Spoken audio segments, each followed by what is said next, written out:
분석력과 판단력이라고 하는 것들을 많은 사람들이 얘기하거든요. 그 다음에 재무회계 분석 능력 이런 것들을 많이 얘기를 하거든요. 근데 이럴 때 만약에 학술 동아리를 얘기하셨었다면은 적인 부분보다는 무형적인 요소들의 평가의 중요성이라고 하는 걸 깨달았고 신용보증기금의 업무에서 재무제표 분석뿐만 아니라 이 기업이 가지고 있는 실질을 파악하는 것이 중요하다고 생각해서 이 학회에서 쌓았던 역량들을 발휘할 수 있을 것이라고 생각을 했다라고 하는 게 더 맞을 것 같아요. 왜냐면 제가 이걸 정말 여러 사람들을 봤었을 때 어느 정도 적 능력을 갖추고 공부를 많이 하셨던 분들이 많이 주장하는 거가 분석력과 판단력이 좋다라고 너무나 얘기를 많이 하는 거라서 하고 있는 사람들이 굉장히 식상해하고 분석력과 판단력이 좋아? 이거를 검증하려고 하는 거예요. 막 더 질문이 꼬이고 어려워지는 거죠. 그래서 저는 오히려 분석력과 판단력이 필요는 한데 정량적인 재무적인 요소뿐만 아니라 숫자로 나타나지 않는 정성적 정보에 대한 어떤 중요성과 분석의 필요성을 인식했다라고 얘기하는 게 더 유리할 거예요. 이 기업들이 가지고 있는 정량적인 정보보다 정성적인 정보가 뭐가 있냐라고 하면은 여러 가지 말씀드렸잖아요. 업력이라든지 부서관계라든지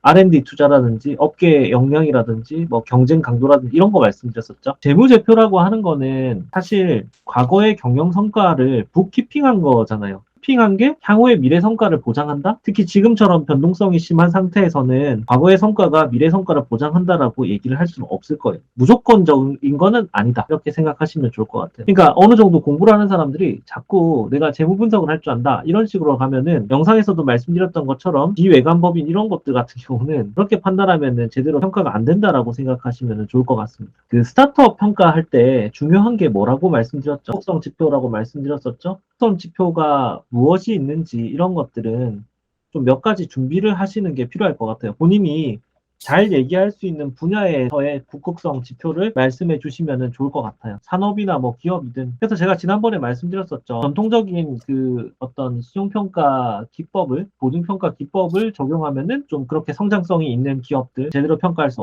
없다라고 말씀드렸죠. 기업은행 신년사를 보시면은 윤정원 은행장이 이런 얘기를 하거든요. 뭐라고 하냐면은 저기 쿠팡 평가해봤더니 2천만 원밖에 대출을 못 해주더라. 이렇게 얘기를 하거든요. 그러니까 그렇게 평가해가지고는 그런 성장성이 높은 그런 기업의 특징들을 제대로 평가할 수 없다라고 얘기를 하는 거예요. 근데 그렇다고 해서 그런 북극성 지표를 필두로 해서 그런 어떤 질적 요소들만 평가하는 게 과연 옳은가라고 한다면 또 그게 아니거든요. 이런 기업의 성장성을 반영해서 새롭게 이들을 평가해가지고 우리가 지원을 해줘야 된다라고 해서 나온 것 중에 하나가 뭐냐면 코넥스에 상장을 시키거나 아니면 코넥스에서 코스닥에 특례 상장하는 테슬라 요건 상장이라고 하는 게 있죠. 테슬라 요건 상장이 뭐냐면 테슬라가 장기간 적자를 기록했었죠. 기업들이 갖고 있는 미래 잠재 가치를 보고 이거를 상장시켜 주는 거예요. 자금을 조달할 수 있게. 테슬라 요건 상장이라고 하는 것들이 도입이 됐는데 그 대표적인 사례가 우리나라 1호 사례는 카페24라고 하는 기업이 웹 호스팅 업체죠. 그 테슬라 요건 상장에 해당해서 상장을 했는데 실제로 이 기업이 성과가 안 좋았어요. 여기서 말하는 거는 재무적인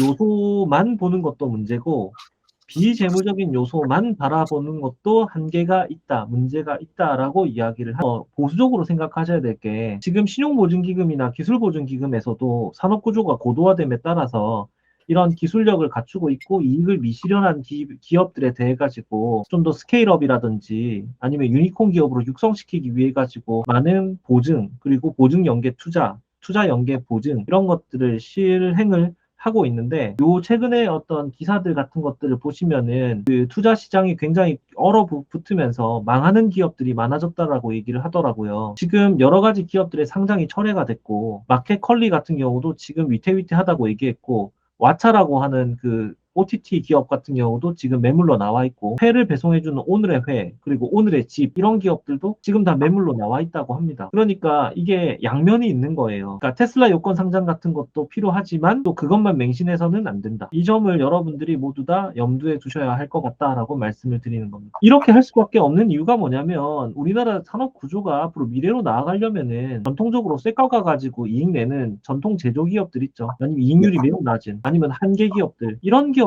중심으로 보증을 계속 지속해 가지고는 앞으로 변화하고 있는 어떤 사회 어떤 산업 체계를 우리가 따라갈 수 없다라는 겁니다. 근데 그렇다고 이런 성장성이 높은 기업들을 중심으로 이제 보증을 진행해주거나 투자를 연계해주는 것들에 집중했더니 지금 같은 상황에 리스크가 더 커진다라고 하는 거죠. 여기서는 결론은 뭐다? 균형 감각을 잘 갖춰야 된다라고 말씀을 드려야 돼요. 물론 이게 정답이 없기 때문에 시행착오를 겪을 수밖에 없지만 균형 감각을 유지해야 된다는 사실만은 변하지 않는 가치를 가지고 있다고 생각을 하거든요. 이해가 되셨습니까? 본질은 결국은 이게 아까 거기서 보면 이익 미실현했지만 특례 상장이라고 했는데 여기서 미실현이라고 하는 말은 뭐냐면 실현될 수 있다라는 걸 전제로 해서 우리가 가치 평가를 하고 지원을 하겠다는 거잖아요.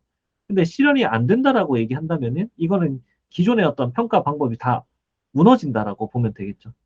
음, 그러니까 자꾸 4차 산업혁명으로 전환한다고 거기에만 경도돼 가지고 너무나 기술 뭐 적자라도 괜찮아 이런 식으로 가는 것들은 좀 경계를 해야 된다라는 거죠. 충분히 이런 기업들이 손익분기점을 넘어설 수 있는지 데스밸리나 아니면 다윈의 바다를 극복하고 메자닌까지 충분히 투자자들을 설득하고 그 다음에 시장에서 다른 경쟁사들을 물리치고 충분히 이익을 낼 수 있는지 아닌지를 좀 더 세밀하게 검증할 수 있는 대안을 키워야 된다는 거죠. 요거는 재무 분석을 기존의 평가법으로 한다고 해서 얻게 될 수 있는 인사이트가 아닙니다. 이거는 좀 더 현실에서 여러 기업들을 바라보고 평가해보고 다시 피드백해보고 그렇게 해봤던 노력들이 훨씬 더 역량으로 이렇게 연결이 될 수 있다라고 생각이. 그러면 아까 삼성 KPMG에서 나왔던 그 자료 저도 그러니까 뭔지는 알거든요. 가령 예를 들어서 어떤 그런 기업들을 평가를 해봤다. 이런 것들이 오히려 다른 지원자들을 압도할 수 있을 만한 본인의 역량으로 연결이 되겠죠.